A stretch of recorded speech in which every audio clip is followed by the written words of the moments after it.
Thanks for joining me. My favorite TV show theme song is The Apprentice's Money, Money, Money by the OJs.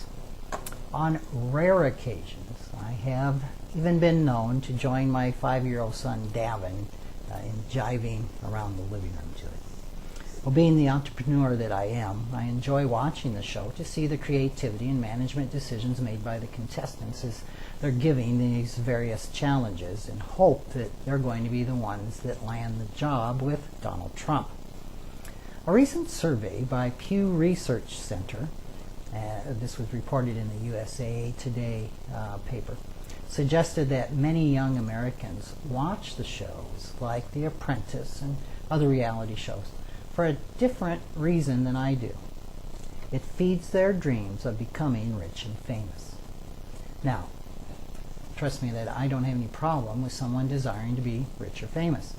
Youthful dreams are really important. And having a dream, however, that requires a lot of money, as many do, is completely different from having a dream that's simply limited to having a lot of money.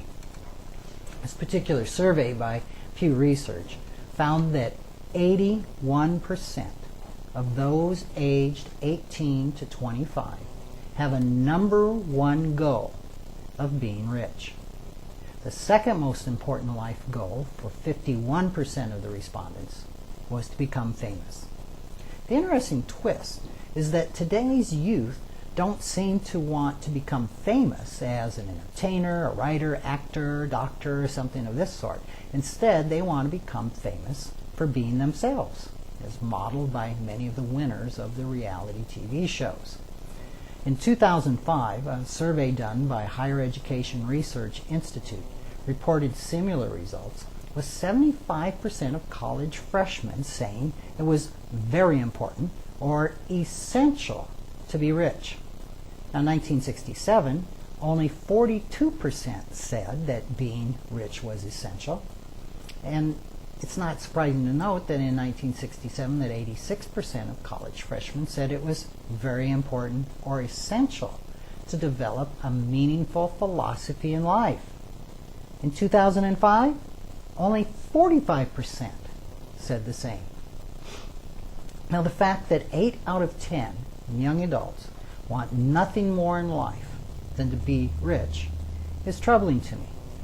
I was under an illusion that young people of today were actually more altruistic than when I was a teenager. It is, however, a comfort to me to realize that my own views on wealth and riches have changed over the years. Had I been one of those freshmen polled in 1967, I would have been among those saying that being rich was essential. 30 years later, I see things a little differently. First, rich is a relative and an elusive term. I've discovered that once a person earns more than $50,000 a year, rich is more a condition of the mind than of the net worth statement. Second, in my career, I've been fortunate and privileged to work with some very rich people and some very famous people. They have given me a wonderful gift in helping me see that being rich or being famous offers its own unique challenges. I've truly come to value the previously unappreciated benefits of being upper middle class and unknown.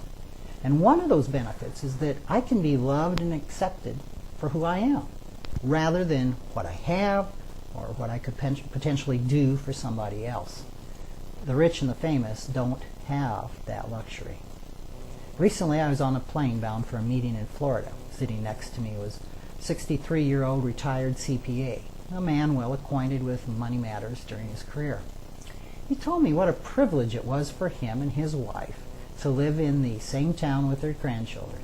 He summed his whole story up by saying, "You know, it doesn't get any better in life than having good relationships with family and friends. That's what life is really all about." If today's 18 to 25-year-olds are polled again when they're 63, I'm guessing at least 85% of them will agree. The older we get, the more we come to realize it's not about the money.